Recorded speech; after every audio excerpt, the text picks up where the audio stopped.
In this life, I have discovered, and I keep discovering, as God helps me to advance in my life, and God helps me in leadership and ministry, I have found out people really don't care about you.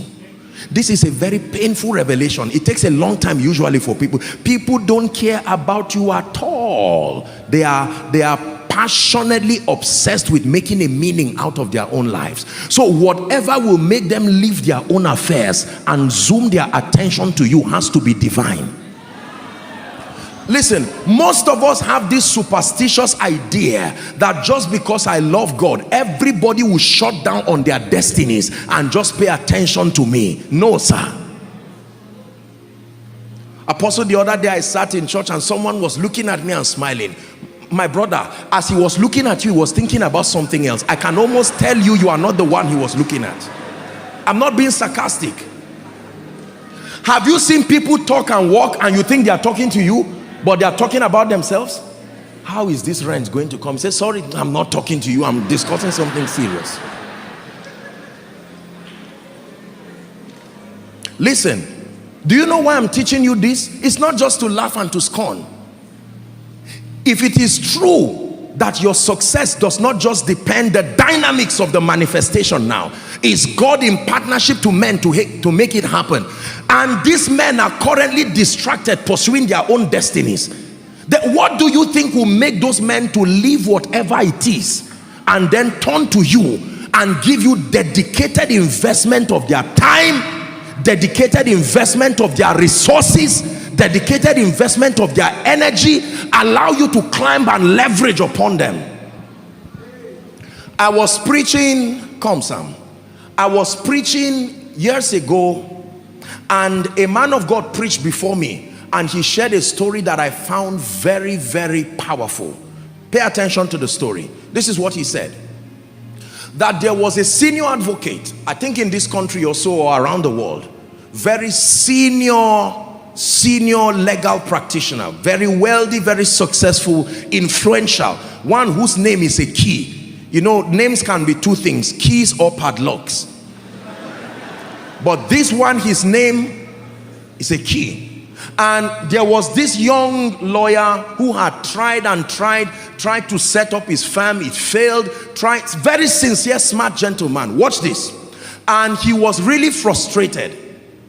And he went to God in prayer and said, Lord, change my life. Things have to change.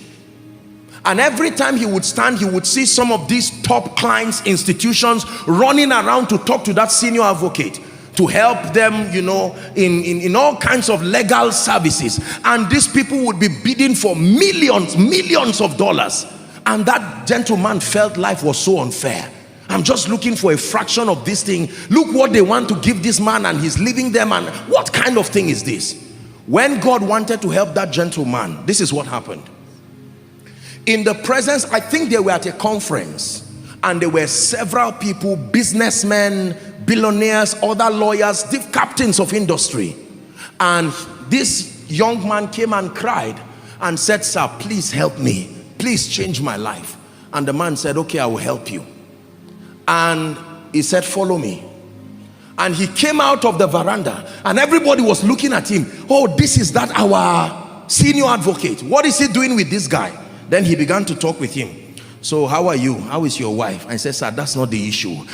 He said, just talk to me. And they were walking together. How are you? Are you eating well? Are you taking care? And he was angry. He was saying, sir, the issue is that I'm hungry. And the man said he walked with him. And when he walked with him, he got into his office and said, if you still fail, don't come to my office again. Listen. Do you know what he was doing? People were saying, who is this man?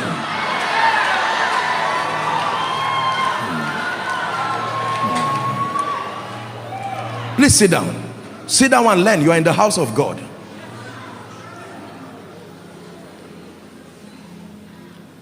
The gentleman came out, true story.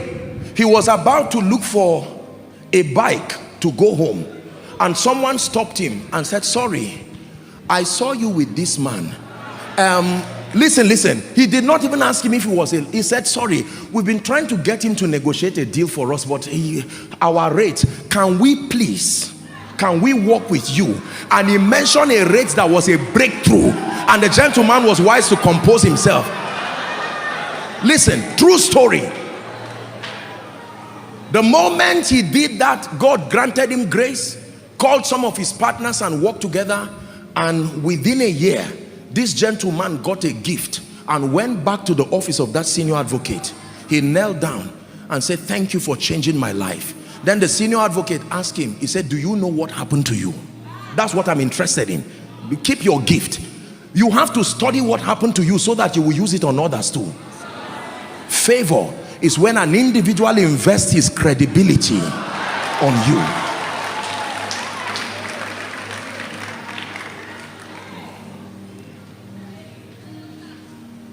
Listen carefully.